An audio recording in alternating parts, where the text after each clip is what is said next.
निर्दोष नेपालीहरूमाथिको अत्याचार हामी ठुलो ठुलो हेरेर बस्न सक्दैनौँ।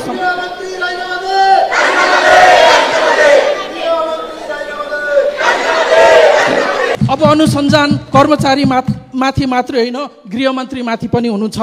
4 अरब भन्दा बढीको लुट भएको छ। अख्तियारले छापा मार्न एक दिन अगाडि विवादित सहसचिवलाई सरुवा गरेको देखिन्छ।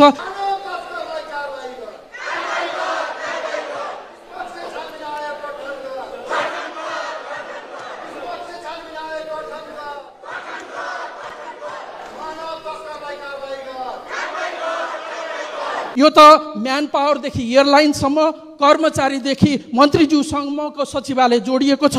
प्रश्न मन्त्रीज्यूमाथि उठेको छ। अनुसन्धान हुनुपर्छ, राजीनामा हुनुपर्छ।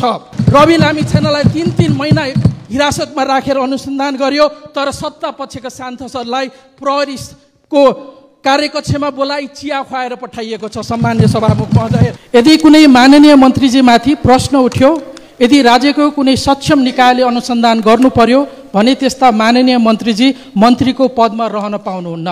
त्यसकारण उहाँले राजीनामा गर्नुपर्छ। यी शब्दहरू मेरा होइनन् सभामुख महोदय, यो त यही सम्मानित सदनमा 2080 चैत 3 गते मङ्गलबारका दिन प्रतिपक्षी दलको नेताको हैसियतले वर्तमान गृहमन्त्रीज्यूले व्यक्त गर्नुभएको नैतिकताको मापदण्ड हो।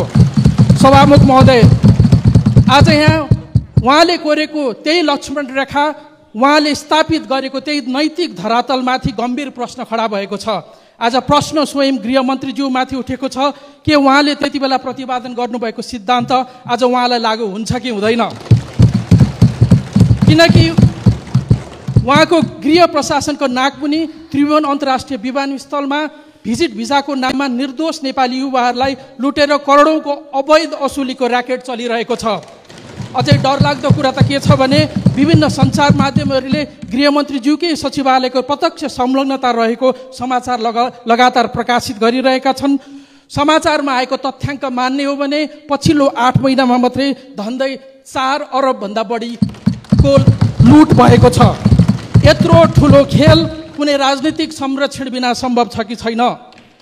गृहमन्त्रीजीले पठाउनु भएको सहसचिव विवादित पृष्ठभूमिको हुनुहुँदो रहेछ, तर किन उहाँलाई अध्यागमनमा पठाइयो? के गृहमन्त्रीज्यूले थाहा नपाएर, स्वच्छ भएर, सक्षम भएर भनेर पठाउनु भयो कि यो उहाँको पनि स्वार्थ जोडिएको विषय हो? यसमा अनुसन्धान हुनुपर्छ। यसमा एक व्यक्ति मात्रै होइन सम्माननीय सभामुख महोदय, माननीय गृहमन्त्रीज्यूकै सचिवालयमा रहेका कर्मचारीहरू पनि यही पृष्ठभूमिमा जोडिएको देखिन्छ। साथसाथै अख्तियारले छापा मार्न एक दिन अगाडि विवादित सहसचिवलाई सरुवा गरेको देखिन्छ। कानुनका पृष्ठभूमि भएका मन्त्रीज्यूलाई थाहा छ, यदि कुनै निकायले प्रमाण जुटाउँदै छ भने प्रमाण जुटाउन दिने कि प्रमाण नष्ट गर्नको लागि उसलाई सरुवा गरिदिने। अब अनुसन्धान कर्मचारी माथि मात्रै होइन, गृहमन्त्री माथि पनि हुनुहुन्छ। यसमा प्राविधिक अनुसन्धान हुनुपर्छ, मोबाइलहरूमा र ल्यापटपहरूको परीक्षण हुनुपर्छ, तर त्यो परीक्षण गर्ने निकाय प्रहरीका मार्फतको विधि विज्ञान प्रयोगशाला हो। तर अहिलेको परिवेशमा के स्वच्छ अनुसन्धान होला, रोज स्वच्छ रिपोर्ट आउला त? हामीलाई प्रशस्त आशंकाहरू छन्। माननीय गृहमन्त्रीजीको नेतृत्वमा यसभन्दा अगाडिका सरकारले अनुसन्धान गरी उच्च राजनैतिक तहको संलग्नता रहेको भनेको भुटानी शरणार्थीको काण्ड दबाइएको छ। सहकारीको मुद्दामा रवि लामिछानेलाई 3 महिना हिरासतमा राखेर अनुसन्धान गर्यो, तर सत्ता पक्षका सांसदलाई प्रहरीको कार्यकक्षमा बोलाई चिया खुवाएर पठाइएको छ। सम्माननीय सभामुख महोदय, अब हामी कसरी विश्वस्त हुने गृहमन्त्रीले निष्पक्ष छानबिन गर्नुहुन्छ भनेर? यो कुनै एक कर्मचारीले नागरिकता बनाउन गएको बेला नागरिकसँग घुस मागेको विषय होइन।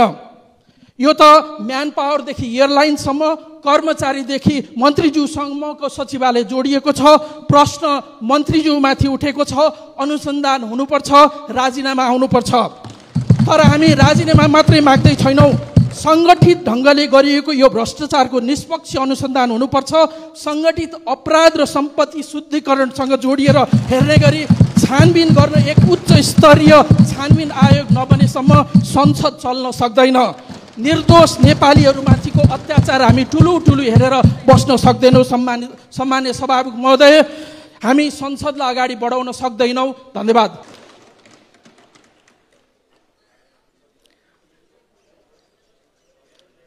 माननीय सदस्यहरू, आज आकस्मिक समयमा केही कुराहरू राख्न माननीय सदस्यहरूले माग गर्नुभएको छ। आज हाम्रो शून्य समय पनि निर्धारण गरिएको छ। विशेष समयमा पनि बोल्ने गरी दलीय आधारमा तय गरिएको छ र मैले अघि पनि भने गृहमन्त्रीजीले केही कुराहरू राख्नु भएको छ। यहाँ उठेकै विषयमा सम्भवतः उहाँले प्रश्न गर्नुपर्नेछ, त्यसले गर्दाखेरि गर्नुहुनेछ र अब यहाँले राखेका कुराहरूको ध्यान आकृष्ट भएकै छ, जानकारी भएकै छ। माननीय सदस्यहरू आसन ग्रहण गरेर हाम्रो नियमित कारबाहीलाई अगाडि लानको लागि सहयोग गर्न म माननीय सदस्यहरूलाई अनुरोध गर्दछु।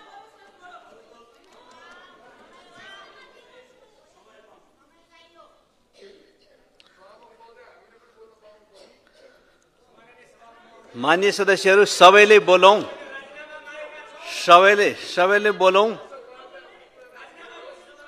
सबैले बोलौं, तर विधि अन्तर्गत बोलौं। विधि भनेको माननीय सदस्यहरूले आसन ग्रहण गरेपछि यहाँबाट सञ्चालन गर्ने विधि नै हो, हाम्रो नियमावली व्यवस्था गरेको विधि। त्यसले गर्दाखेरि सबै मान्यजीहरू आसन ग्रहण गरेर आलो पालो समय लिएर बोलौं र अगाडि बढौं।